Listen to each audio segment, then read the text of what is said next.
Good morning. Today we look at Matthew chapter 14, verses 1 through 21. And there are two very familiar stories in here. The first one is the beheading of John the Baptist, where King Herod is entertaining a bunch of his friends and things. But as he has been hearing about this Jesus of Nazareth, he assumes that it is John the Baptist resurrected. And so this first part of this reading is Herod remembering. And but I also think, it's a terrible thing that happens. But one of the important things that sometimes we overlook is that Herod, the king, the ruler of the area, was hearing about Jesus, this Jew who was virtually a nobody, but with all that was he was doing, word of him came even to the king. But maybe that's not so surprising because, he had heard of John the Baptist. And of course, John the Baptist had spoken against what King Herod had done in marrying his brother's wife, Herodias.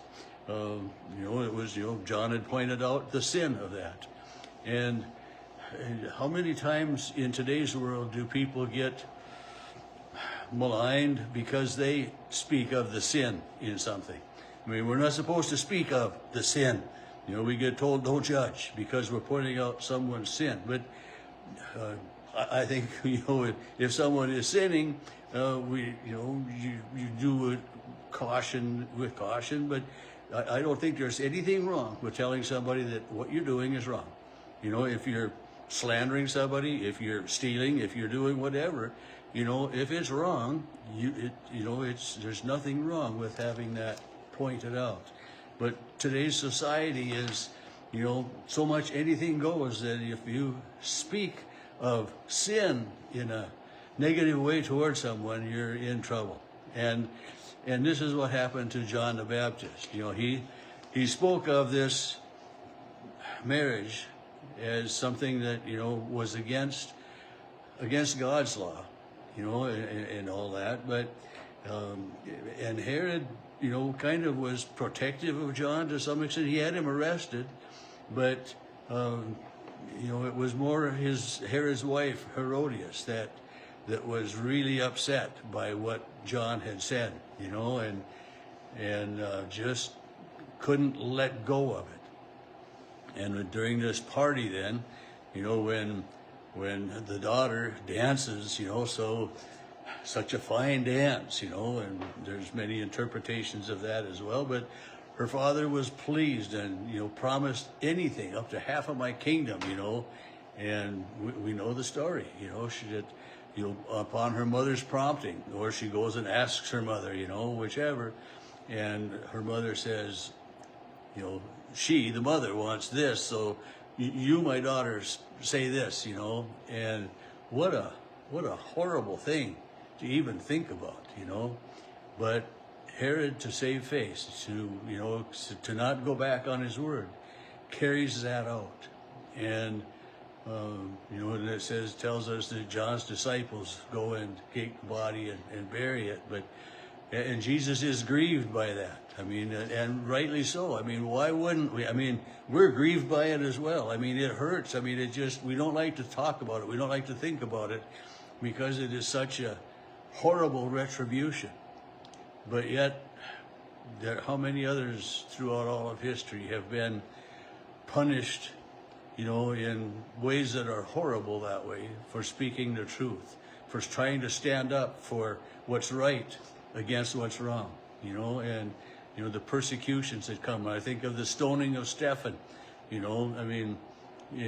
read about in Acts. I mean, how many innocent people have been killed because of somebody's power hunger, or because of somebody's not wanting to lose face, to show them my power, not to be able to back down, and then just to take it one step a little bit further. That's, how many of us can graciously say to someone else, "You're right, and I've been wrong"? You know, when you're discussing something, or, you know, to have our viewpoints changed. We get really stuck on things, and I'm guilty of that as much as anybody. But, you know, it's, we really need to be able to be a little bit more tolerant that way, and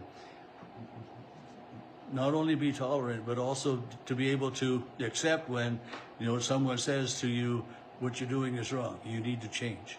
And this is one of the greatest message from Jesus, from God, is that we are sinners. We need to change. We shouldn't be worshiping idols. We shouldn't be, you know, slandering our friends and neighbors. And you know, we should be, you know, living to be the best person that we can be, and trying the very best to make our society, our community better because of us. You know, and so it's a hard struggle in so many ways. But these first 12 verses where it talks about, you know, Herod remembering John the Baptist, when he starts hearing about all of this that Jesus has done, you know, and he's remembering and he's thinking, you know, that John the Baptist has been raised from the dead. And how could someone be raised from the dead? Only by the power of God, especially with the manner in which John was put to death that way. So Herod had some thought of a higher power as well. And this Herod that is now, you know, 30 years later, is a different Herod than when Jesus was born. But yet this is the same Herod that is still in power when Jesus is crucified, you know, when we get to the end of the gospel readings. But it's a terribly sad thing that happens.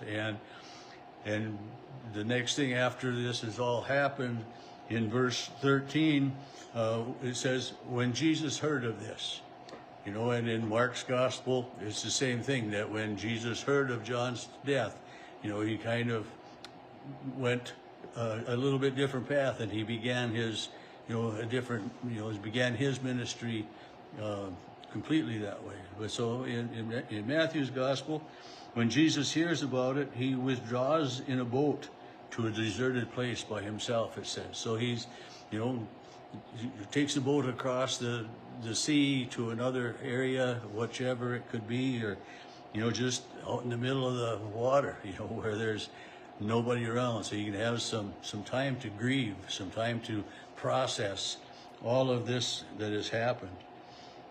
But just as Jesus has tried to find a place of solitude, you know, the crowds follow him, and the crowds are there. And so Jesus, it says, begins to teach. In verse 14, he went ashore, saw this great crowd, he had compassion for them, cured their sick, and you know, he took care of their needs.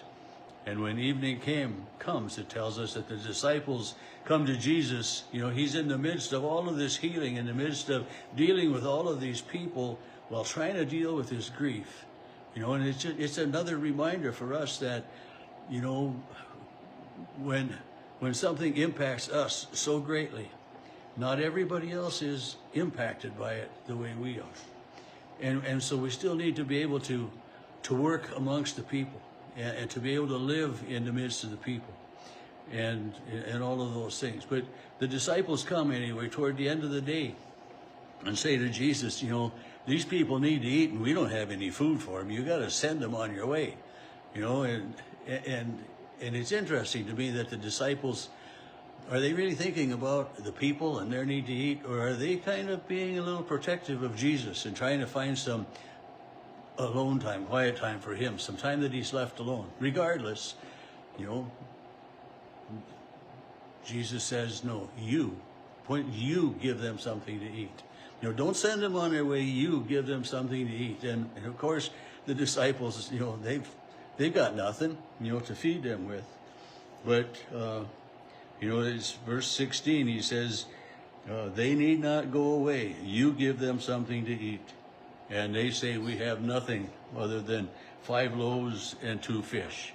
You know, enough for a small meal for just just them. Or another gospel tells us that it was a little boy that had that. But Jesus blesses that food, has them all sit down, and feeds this humongous crowd. It says 5,000 men besides the women and children. So while we know it as the feeding of the 5,000 because that's the number of men that are there, the numbers are much greater than that as to how many Jesus fed. But the numbers don't matter.